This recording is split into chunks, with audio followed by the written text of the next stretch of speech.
Well, turn with me, if you would please, to Ephesians chapter 5. And it'll be a while before we're in Ephesians chapter 5, but you can go ahead and turn there if you wish. Ephesians chapter number 5.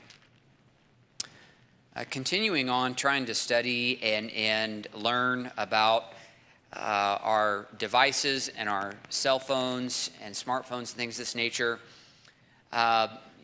Once again, I just want to give credit where credit is due, and that is a lot of the information that I'm pulling out of here. I try to add a little bit of my own stuff, and then when we start talking about biblical considerations, that's not from this book, but the book that I've referenced many times is called The Anxious Generation by a guy named Jonathan Haidt. And if you are wanting more information on that, you can come talk to me about it. But I'd highly recommend. It's just been one of the more fascinating studies that I've seen and in recent years, and I really enjoyed. That's kind of what inspired doing this series. Just felt like there was information there that I wanted you to know.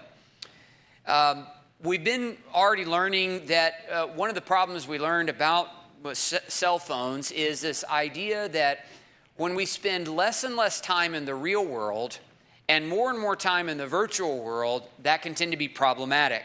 It's proven to be unhealthy for people, and especially for young people. And that's really kind of been at the heartbeat of a lot of our study doing this on Sunday nights. We've seen in previous studies that with the rise of smartphones, and particularly the front-facing camera, as well as the rise of social media and games and YouTube on smartphones, that there was a notable spike in depression and anxiety. And these are old slides. Let me see if I've got this. These are old slides that, hang on, I never turned this thing on. Okay. That are just good for you to see, okay? This is major depressive episodes. You can see, once again, from 2010 to 2015, the shaded area, that's always going to be kind of the time where everything started to change. And that was when the iPhone came out, I think in 07 or 08, and then the front-facing camera was around 2010 or 11. I can't remember right now. But all of the stuff that you and I mostly know when it comes to social media and things of this nature really started to spike in that gray area there. And you can see when it came to depression that girls really suffered significantly more than boys. But then you kind of look at this one here. You can see anxiety and depression really kind of skyrocketing. And it's interesting because some of the other stuff, doesn't really seem to have a major change. But those two, maybe you could say a little bit about the ADHD thing, but really the ones that spiked the most had to do with these two, is anxiety and depression.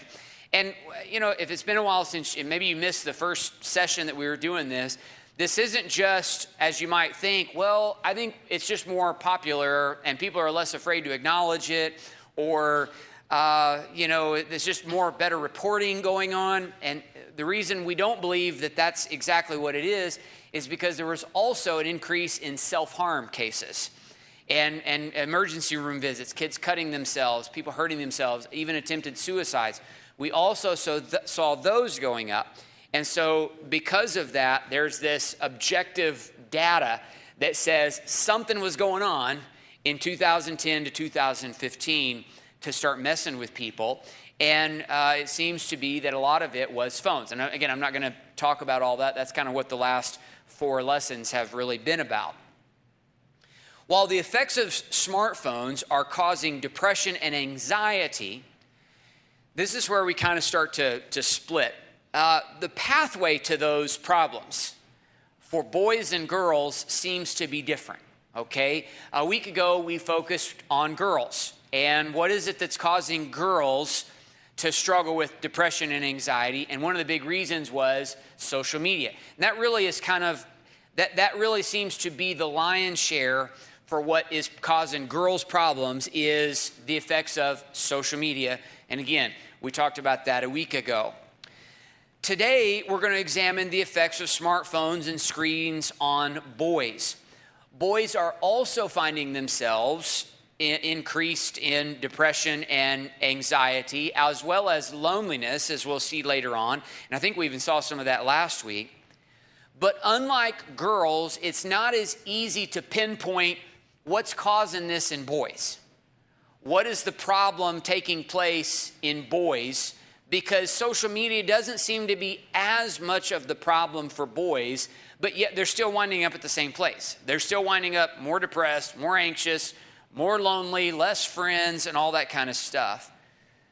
The problem for boys is a little bit more complex. And honestly, the problem for boys has been going on for a longer time than cell phones have been an issue. And we're going to talk about that. Boys were already on something of a slippery slope before smartphones came into the picture.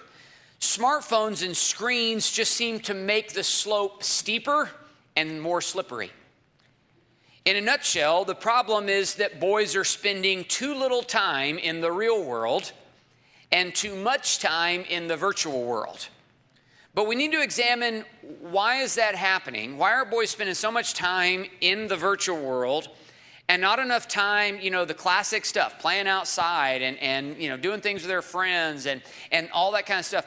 Why are they doing less and less of that, more and more on the screen? And why is that a problem? Because I think a lot of us probably recognize, they're spending less time outside and more time on their phones or on a screen. Why is that problematic? And what can we do about it to help them?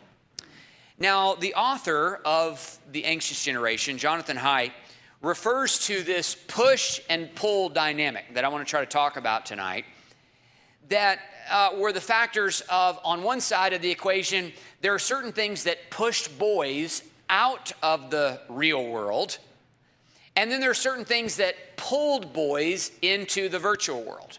So do you follow that? There are certain things that it's like, okay, here's kind of the problem. They're not in the real world enough. They're spending too much time in the virtual world. Well, what happened is there are some factors that kind of pushed them out of the real world, but then there are also some things about the virtual world that kind of sucked them in and pulled them in. And so we want to try to get a handle on what those are. I'm going to borrow that idea, this push and pull concept, because I just feel like it's helpful. And we're going to examine some of those factors. What is it that pushed boys out, and what is it that pulled them into the virtual world? We're going to consider after all of that, some broad, very broad biblical principles that I think are important for us to consider and apply when it comes to this particular study and this issue. Before we look at what pushed boys out of the virtual world, I think it'd be helpful for us to try to understand the innate nature of boys and men. We need to understand some of the fundamental traits and characteristics that most boys possess. There are deep-seated desires and goals and ambitions that I believe were built into boys by God.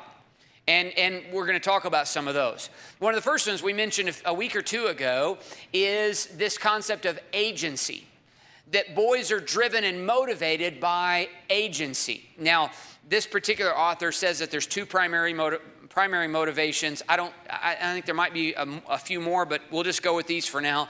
That there's agency, which is the desire to be or to become something.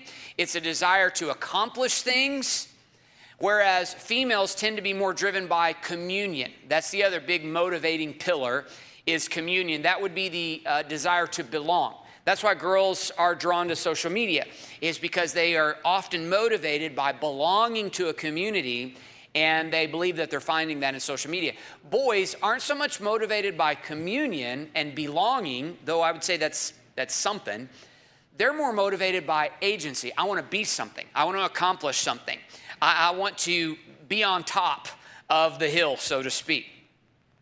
So boys want agency. They're driven by that. They're also driven, and this may fall under that umbrella, but boys are also driven by a sense of adventure and exploration. This is just kind of in boys, and not just boys, I'd say just males. Boys and men tend to be driven by a desire to have some kind of adventure. It's like the same old thing over and over and over again gets old, and a lot of times boys and men say, I want to discover something new. I want to explore. I want to have some adventure. So that's a thing. Then there is the desire and the motivation for competition. This can be fleshed out in any kind of sport, but also even as boys playing at war. You think about little boys, that's what they do. They play, cops and robbers, or they've got guns and they're shooting it up. They play these games where they're pretending to be warriors and things of this nature. They want to compete. That's kind of part of agency, is they want to be better and they want to know that they're better than somebody else. Another motivating factor for boys is, I would say, is mastering skills and building things. Getting good at something or being able to build something. A lot of these things are just kind of inherently in boys and men. And then, of course, there's and I'm going to try to keep it as appropriate as possible, but there is obviously the very strong and powerful drive and desire for physical intimacy. And I'll just say it that way, is the desire for physical intimacy. All these things, agency, adventure, competition, building things, intimacy, those are 5 pretty significant drives in just about any boy, young man, and man. And they may change a little bit, and maybe the orders get mixed around a little bit, but honestly, these things are typically in boys and men across the board. A boy and or a man wants these things. I would say that at some level, he needs these things in his life. These desires often drive and dictate how he behaves, what he does.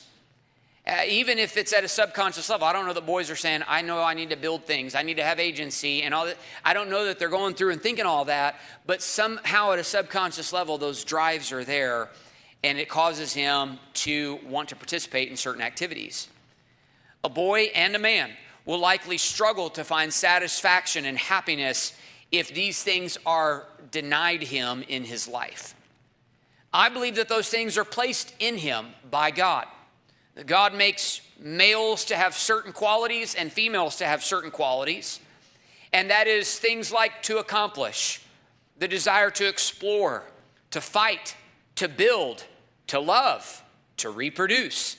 Again, these are all healthy desires that God placed in boys. So just kind of think about that as the backdrop. These are things that boys are looking for. These are things that they want. You could even argue these are things that they need at some level. God made them that way. Now, let's talk about the push. What pushed them out of the real world? And we'll talk about why that's a problem to be out of the real world and in the virtual world. But for now, let's just study that dynamic. Something pushed them out of reality in the real world and started drawing them in and pulling them into the virtual world. And this push-pull dynamic started long before smartphones came on the scene. There were already some seismic shifts that were taking place in society that had already started to displace the historical roles of boys and men. One of the first factors we could find in our economy. In the economy, over the course of the 20th century, the workplace started becoming it started placing less and less value on physical strength. And it's not to say that the workplace places no value on physical strength, but if you think back to, let's just say, pre-1950s, I would say it's a lot more common for people to be working in a factory, to be working in a mine, maybe to be working on a farm or on a ranch, something that demanded physical strength. Construction sites. You look at those old pictures of New York City and the guys building the construction site. You don't see a whole lot of girls out there on those things. These are things where the workforce demanded a certain amount of physical strength, and physical strength is biologically going to favor males. Men were clearly better suited to the types of work that were common until somewhere around the 50s and 60s. And the workplace began to change and to shift. During the 60s and 70s, many of the jobs aren't placing a high value on physical strength. A lot of jobs can be done by males or females. They are a lot more executive jobs or desk jobs or computer jobs, things that, again, don't require that. Having more physical strength doesn't give you an advantage. So that was a significant shift in the role of men's role in the workplace. Work started to change, and men started to lose their place in some of those things. There was also another seismic shift, would say, and this is not in the book, this is just, I would just say history, is feminism. Besides the natural shift that took place in the workplace from manual labor to more technological work, women began taking a greater share of the American workforce. That started in World War II. You know, Rosie Riveter, isn't that what her name was, Rosie Riveter? That began to change in a significant way, not only after World War II, but definitely in the 60s, 70s, and 80s. It was also during the feminist movement, and right about that time, I don't know if it's necessarily connected or not, but during that same period from the 60s to the 80s was also when birth control pills started coming out. And I'm not here to engage in the rightness and wrongness of that. I'm just simply saying it made a difference in females being in the workplace. These were two very major societal changes. And again, I'm not standing up here talking about right or wrong yet. We're just saying there are certain things, men had their thing that they were doing, and there were some cultural, just natural things that started to take place where men started to begin getting crowded out of what they had always been doing. Again, the economy and feminism were two very major societal changes that are typically seen in our society as a celebration for women, but it's naive to think that it didn't have an effect on men. The societal message to men has, and I say has increasingly been, we don't need you to be what you've always been. We don't need you like we've always needed you. And the societal, and I think the question that is haunting a lot of men increasingly is, so what do you need me for? What is my role? And what is my purpose? That used to be a lot more clear and cut out than it is today. So, economy, feminism. Number 3, another major thing that began to push men out of the real world was a lack of role models for boys, most notably due to a lack of fathers in the lives of their boys. Again, during the 70s and 80s, divorce rates spiked. And I don't know, maybe it's connected to some of the things we've already talked about, maybe it wasn't. I'm not prepared with the answers to that. I just know that it did. And you can study this stuff out on your own. But divorce rates spiked. Since then, marriage rates have gone down and cohabitation rates have gone up. And here's the end result is that on an increasing amount, you have children, boys being included in that are growing up without their fathers around. And look, you can study this out. I don't think I need to prove this to you, but that children that are growing up without a father figure in their life are disadvantaged. So this was another thing, another cultural shift that was starting to have an effect on boys, is there weren't any good male role models in their lives because there, in many cases, the father was not around. Another major thing that started to compromise boys in the real world is something we talked about a few weeks ago called safetyism. Safetyism was defined as the worship of safety above all else, okay? It's fun. I should have brought a picture of it, but I have a picture of a playground from the 60s, and it's black and white, and it looks, I don't know, I'm trying to think of like some organization that sues people. It looks like a nightmare. I mean, it's like there's these kids shimmying across a pole that's probably 20 feet in the air. I'm not kidding. And I mean, it's just super dangerous, overly dangerous. And while I don't know that anybody would advocate for that kind of a playground, if you were to go to a modern day playground, it is more than likely going to be the kind of place that is injury free. It has been created in such a way that nobody's going to get hurt. Nobody's going to get thrown off the merry-go-round because there are no merry-go-rounds. There are no fireman poles, things like that. You know, the ground is padded. You know, a lot of times it's that squishy rubber that is padded.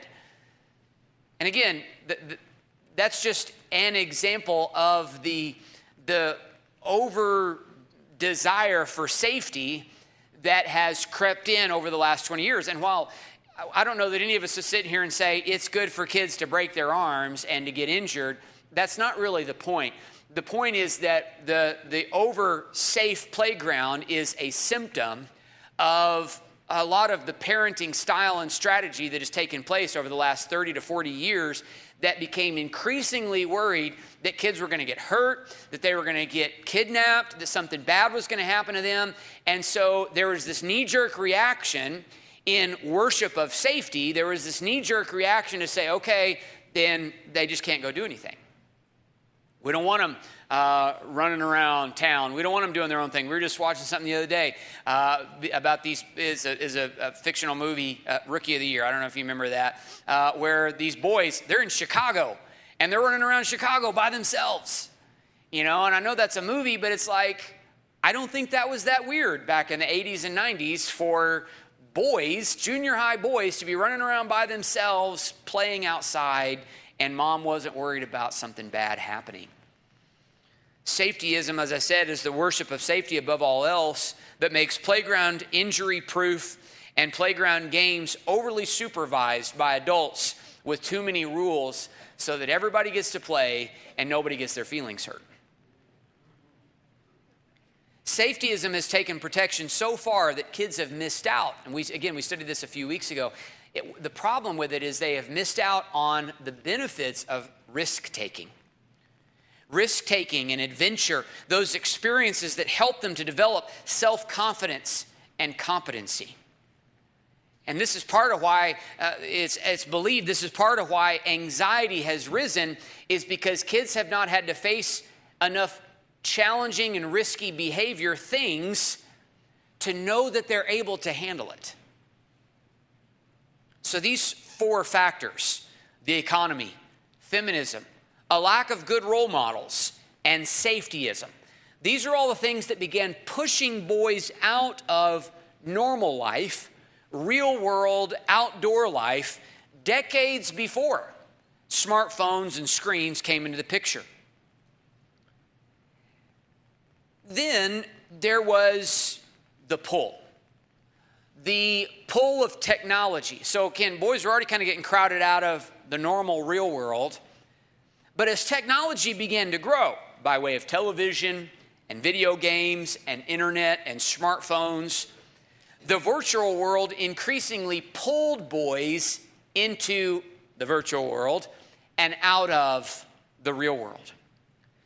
Now, there are two sources in the virtual world specifically that have had the greatest impact and effect on boys, pulling them out of reality and into the digital world. The first one is probably what you would guess, and that is pornography. I wanted to show you this, and I don't know if this is a secret and a little bit fuzzy on our picture there, but this kind of shows the porn users this is in Sweden, but I think this is, no doubt, this is something that is probably across the world, that you can see from the year 2004 until, that's guiding up all the way to 2054, but you can kind of see how that, it continues to be a problem with people growing. Actually, I think that's 2024 is what that number is down there on the bottom. So I don't know if that's fuzzy or if my eyes are just bad, but one of the two. The bottom line is, I don't think it's a secret that pornography has become a bigger and bigger problem in our society. We'll look at this later. What is the problem with pornography? Okay, obviously, intuitively, I think we all know that it's wrong. So, but why is it wrong? And what is it about it that's causing problems? Well, I think first of all, let's just state the obvious. We know that it's wrong, and therefore, in the life of a Christian, it's going to create guilt and shame. It's sinful, and it causes guilt. It's wrong, and we all know that it's wrong, and especially a young Christian boy and teenager and young or old Christian man is going to know this is not okay, and he's going to feel convicted about it, and he's going to feel bad and embarrassed about this. The other problem with pornography is it causes men to find real women less attractive, most notably their spouses or partners, and that's a problem. Many studies have shown that compulsive users of pornography are more likely to avoid real life intimacy and will experience a lower satisfaction in intimacy whenever they do partake. Another thing that's interesting, this is fascinating, is that boys that engage regularly in pornography are less likely to take the risks of asking a girl out. And just kind of hang on to all this stuff. There's some interesting things that we're building up to here. But historically, the drive for a female is what caused a young man or a man to work up the courage to ask a girl out, to go talk to her, to call her on the phone, to ask her out. And he had to go through the paces of, this is scary, what's going to happen? I don't know if she's going to say yes or no. And to walk through those things, this is kind of an interesting little factoid, is that young men and boys that are engaging regularly in pornography are far less likely to do what many of us have always had to do in order to attract a female. This is another interesting fact, or finding, I should say, is that boys and young men who regularly engage in pornography are less likely or less motivated to develop those historically attractive qualities that would attract a mate, such as dressing nice, smelling nice, being in decent shape, acting with chivalry, having money and a job. In essence, I hope you're following some of this. They are less likely to cultivate the qualities that attract a female. These are historically the abilities that men have had to develop to provide, to protect, and to lead.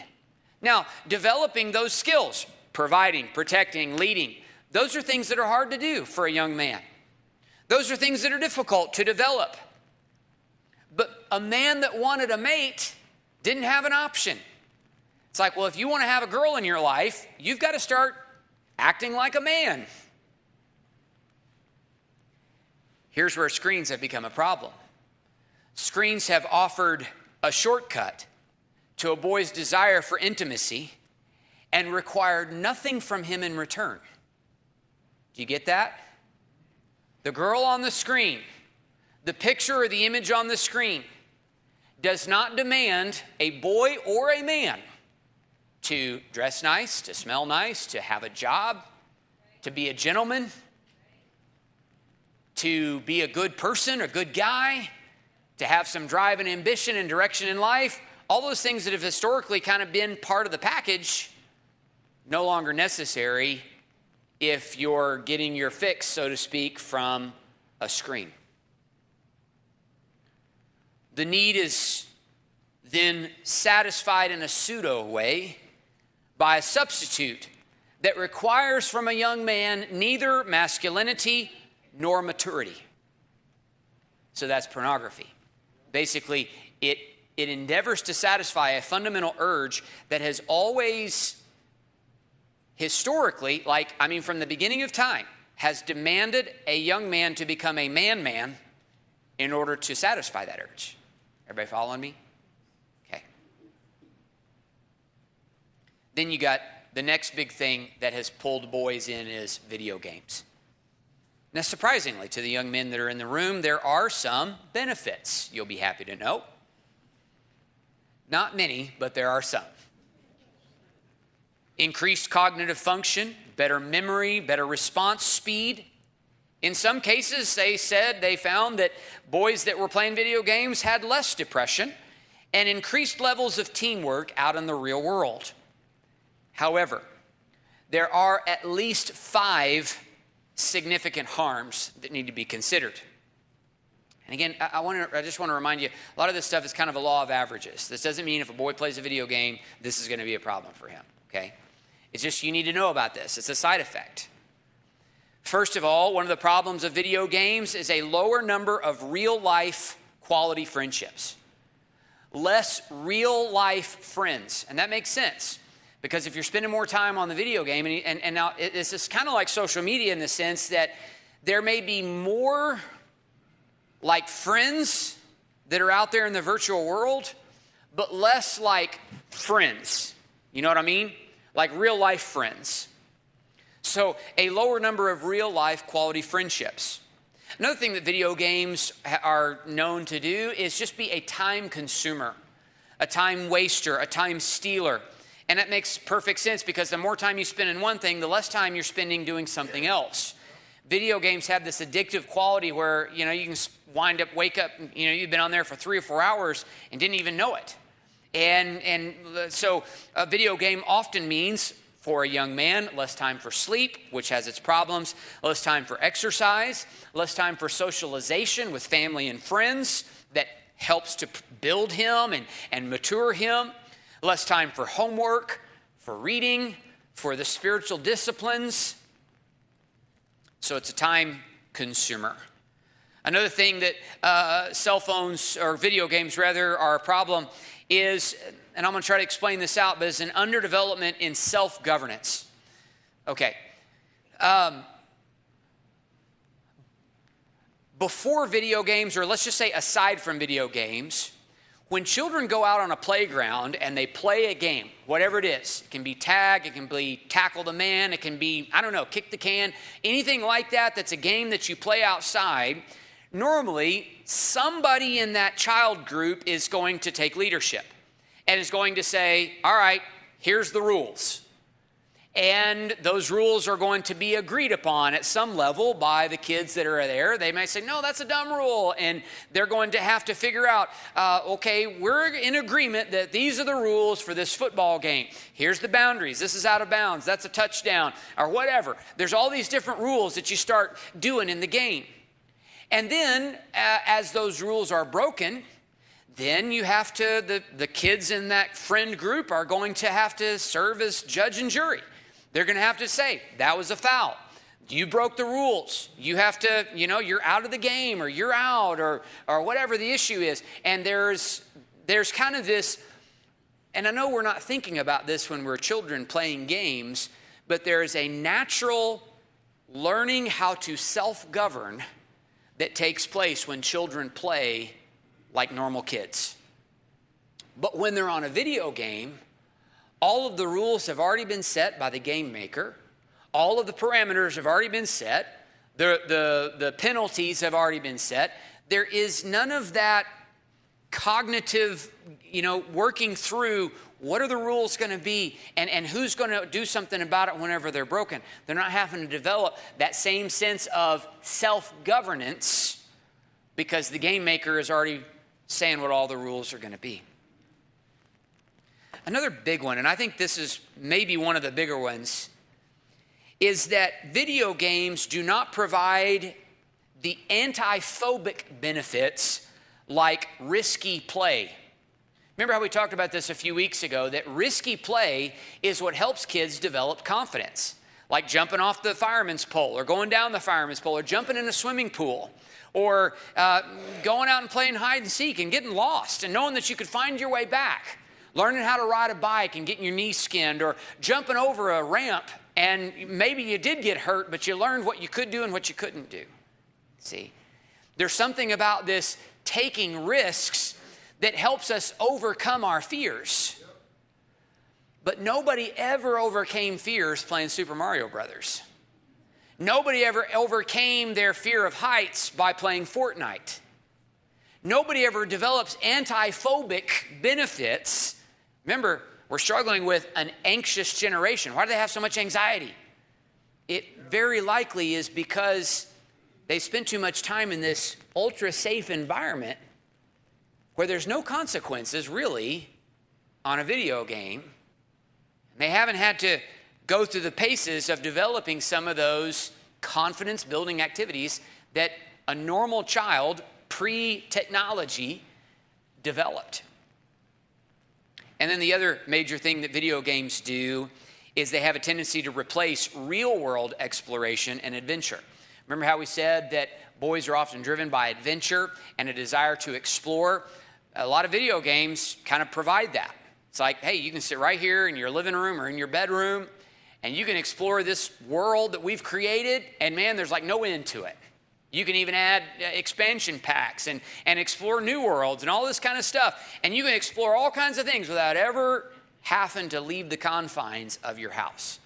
Never getting sweaty, never getting thirsty, never getting scared, never running out of batteries in your flashlight, none of that stuff, okay? So in a way similar to pornography, video games have offered a shortcut to a boy's desires for adventure, for agency, to be something, for competition, for playing at war, even for building things. Only on a game, there's no risk, there's no cost, there's no injury, there's no bumps and bruises, there's no fist fights. So, and we kind of looked at some of these things. I think this is a sad statistic, that this is how boys and girls started to see themselves with the advent of screens and technologies is how do you feel like you're satisfied with yourself? And you can see a plummet for both girls and boys. Again, girls are for social media, and it's like, well, here's these boys. They're not even really tied into social media quite like girls, and yet they're still coming out with the same problems. Even though all of their appetites are being satisfied in the confines of their room or their living room or their handheld device, they still are winding up feeling worse about themselves. So they can win all the games. They can, be on the leaderboard of whatever video game out there, but this is still how they wind up feeling about themselves. Okay? Often feel lonely. Man, you're connected to the World Wide Web. I mean, you got all these friends in your not only your social media network, but now in your game network, and you get online, and man, you can play with anybody around the world, and that's kind of been cool sometimes to, some kid that used to be here and has moved away and lives somewhere very far away. It's kind of cool to be able to get online and play with him and things of this nature. But yet, even though it seems like we ought to have more friends with technology, in fact, this seems to be the result because there's less real life friends. And that teaches us a lesson that real life friends are superior to an online community. It doesn't really seem these pseudo satisfiers, pornography and video games, they don't really seem to satisfy a boy's sense of accomplishment or feeling like they have real friends, or that life has meaning or purpose or a real mission for them. The innate desires that God has placed within boys have historically driven boys to do things that help them to mature and develop. It's like a carrot on a stick. It's like, because I want this, I'm willing to step it off and do what I've got to do to have that. Well, technology has in many ways taken the carrot away. Screen-free childhood activities are vastly superior, like real life, normal childhood, playing outdoors, way superior at turning boys into men than a screen-dominated childhood. The virtual world has granted boys something of a sugary substitute to satisfy their desires without demanding the very qualities they need in order to be competent, happy, mature men. The main idea here is that the digital world is offering shortcuts to boys' natural desires and ambitions, but they are leaving them underdeveloped and unsatisfied. When I was preparing for this, I couldn't help but think of the story of Pinocchio, and how Pinocchio ends up ditching school, and he leaves his father to go off in pursuit of fame and fortune.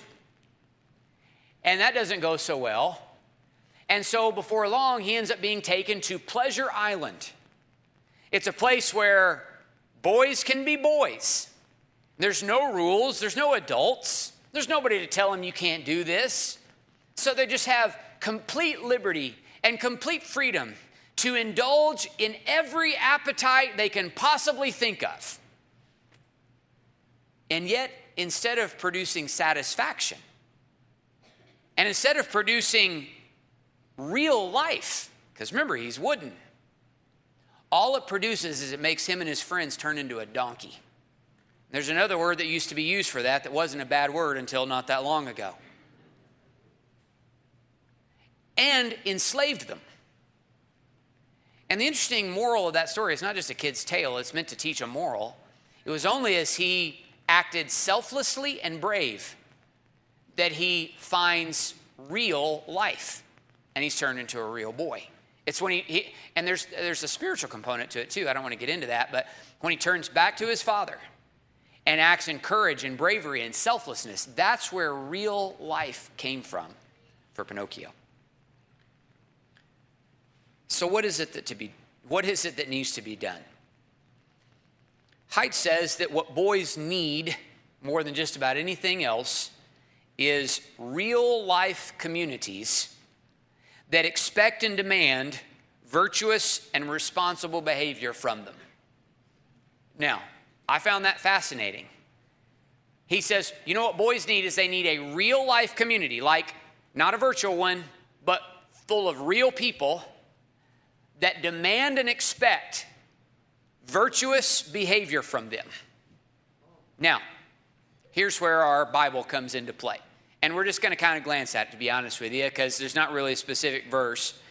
But in Ephesians chapter 5 and in Ephesians chapter number 6 is where we see God talking about an institution that he created from the very beginning of time, long before church and religion ever showed up on the scene.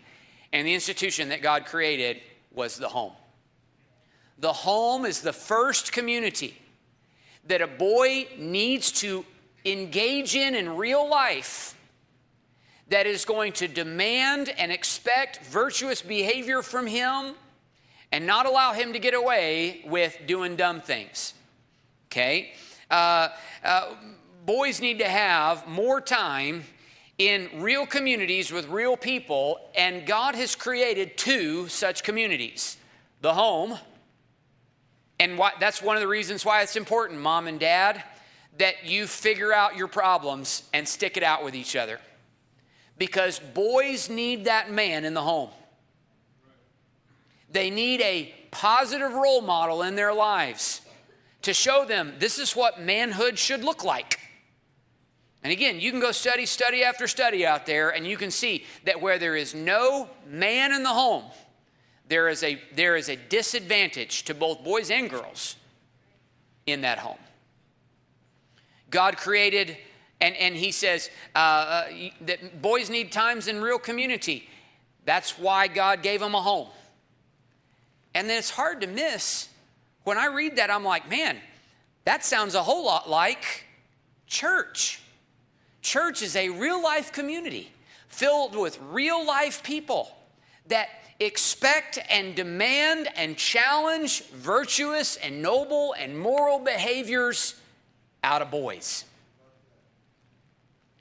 Now, here's the advice of the author, and I think this is good advice, a good application, is instead of worrying so much about how many hours a boy is spending on the screens or on video games, focus more on maximizing time in real person interactions in these things like the home and the church, rather than focusing all your efforts on restricting time on the phone or video games.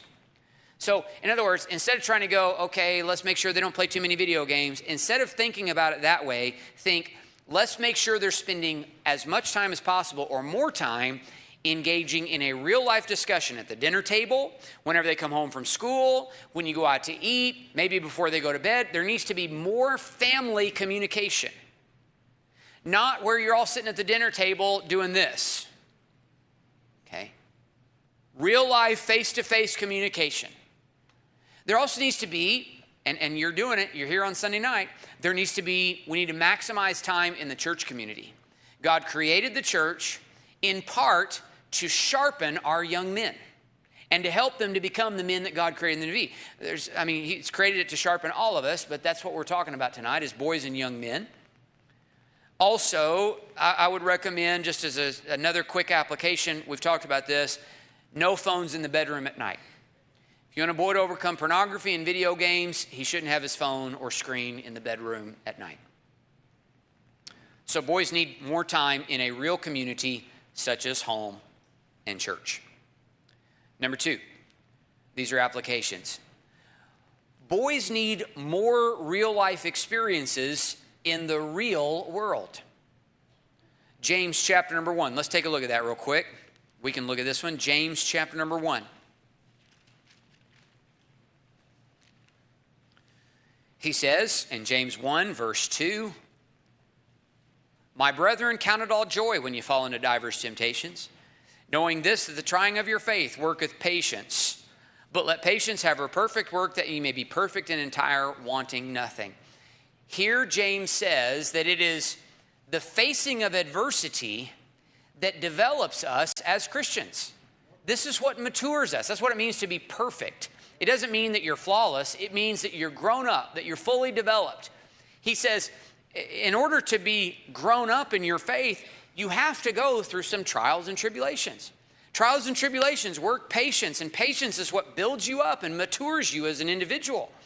And he's like, what does that have to do with anything? What that has to do with what we're talking about tonight is that if boys constantly live in this digital bubble and they're not out there in their real world getting the bumps and bruises of real life, it's going to short circuit their development, both spiritually, physically, mentally, socially, emotionally, all those kinds of things. The natural adversities of life, they help to build patience and grit and maturity. In the book of Ecclesiastes, the writer there, Solomon, I believe, says that God uses the experiences of work and the experience of family life to exercise a man, to develop something in a man. That God is up to something in you and in me whenever we go through work and family life. This is something we do not want to rob our sons of and allow them to have all of their ambitions and desires satisfied in a fake and digital world. They need to go out there and experience adventure and risk and all that kind of stuff in the real world to help develop them into the men that God has created them to be. Some possible applications is consider having your son or a young man getting a part-time job. Even sometimes those one-time jobs are healthy to where it's like, you have to go talk to an adult, whether it's mowing their lawn or, I don't know, I was going to say shoveling snow, but that's not a thing, obviously, here. But things like that are kind of one-time jobs still forces a young man to have to interact with another adult, show up on time and things like this. Encourage them to seek some outdoor adventures and time with friends. You know, I don't want to sound like a tree hugger, but the book of Psalms and Romans talk about how that God speaks through creation. He speaks a language that is universal. He says, the heavens declare the glory of God in a tongue that is universal to all nations and tribes. That it doesn't matter what language you speak or where you live. You walk outside and you look at the stars and you say, man, that's cool. I think somebody bigger than me may have made that. There's something about being outdoors and being out in nature. We don't have to be a hippie or a tree hugger. The reason some of that stuff is helpful and good is because it helps children to realize there's a big God out there. They need more time out there. And I know that you already know all this stuff. It's just kind of good to see it backed up a little bit. There's something I think we know that's probably not healthy about being inside all the time, playing games all the time, and never going outdoors. Number 3. I think this is really at the heart of, for me, what I hope to be able to get across tonight. And this is how I'm going to say it, and I'll try to explain it. Learn to value the grind as much as you value the goal. By that I mean, okay, we've talked about these drives and ambitions that boys have, whether that's for physical intimacy, whether that's for agency, whether that's for winning a competition. And the problem with technology is it's offering a shortcut to satisfying those desires that enables them to avoid the grind of having to develop as a young man in order to acquire and obtain those things. And the problem is that while, yes, they may be getting the goal, and they may be getting what they desire on a video game or maybe even in pornography, they are short-circuiting the development system and program that God designed to help them become young men. And really, it's not always the goal that is the most important. It is often the grind that gets you to the goal where the real reward and where the real benefits are at. I've talked to Brother Aaron about this many times. You know, when we come up to Christmas cantata, you know, Brother Aaron, I get it. That's his event, and I care too, but he cares more. That on Christmas cantata night, everything needs to go perfect. And, you know, that hasn't always happened. And that can be real discouraging. If the only thing that we care about is the end product, and we've talked about this, it's like, and look, Aaron, I'm like, hey, and Aaron's not here so I can talk about him. He's probably watching on TV right now. But I can say, look, we're going to do our best, and I want it to go great too, okay? But don't forget who we're doing this for one. And we've been doing this for him since August. Every time we come in here and have a practice, every time the piano player or the orchestra people, every time they're at home practicing those songs, there's something about that action that I believe is already a gift being offered to God. And the performance, the goal, is really just the cherry on top. It's the grind that builds us up to that goal that causes us to get better, that causes instrumentalists to become better instrumentalists, to causes singers to become better singers, and I believe is really what God is most pleased with. Whether everything goes off with a hitch or not on game day, I still think God's happy because there's already been a gift being offered for the last however many months. And for Aaron, for crying out loud, it's been since like March that he's been studying this stuff. So there's plenty of things like that in our life in which, yes, we want the goal, but a lot of times it's the grind that gets us to the goal is where the real reward is. A number of years ago, I read the book called The Alchemist. And it's interesting how I came to that. I don't want to bore you with it. But I was studying this passage in John where John says, I suppose if you wrote everything that Jesus did, the world couldn't contain the books. And so I was like, okay, what are the top 10 books that are ever sold? Bible beats the pants off of everything else. Okay, it's the number one book of all time. But like somewhere in there is this book called The Alchemist. It's like number 5. I'm like, man, I've never even heard of that. So I went down and I bought it. And it's about this young man named Santiago who is in search of a treasure. And this search for a treasure leaves him from his boring hometown to go off on all these adventures. And I can't quite remember, it's been years since I read it, but he goes off on all these wild adventures that where his life was in danger at times. He didn't know if he was going to make it at times. He ends up meeting the love of his life out there and all these kind of things. And come to find out, the treasure, the guidance that led him right back to his hometown where he found the treasure. But the interesting moral of the story is that it wasn't really just about finding the treasure. It was about the experiences that he had to have and that he experienced while he was in search of it that really helped him find the true meaning of life and some of the greatest blessings of his life. And again, that's kind of getting to what we're talking about here tonight, is that the virtual world is offering something for boys that robs them of having to go out there and experience normal life and build them up the way they're supposed to be built up. All of us want the product, but many times we don't want the process that it requires to get it. But the process is where the growth happens. Think about the men we talked about this morning, Joseph and David and Jesus. All 3 of these men were crushed before they were crowned. Why? Because getting crushed is what made them more fit to have the crown that they wore. Whether it was Joseph enabled him to be a great leader, or David, a compassionate leader, or Jesus, also a compassionate leader made perfect by suffering. Boys should want adventure. They should want accomplishment. They should want competition.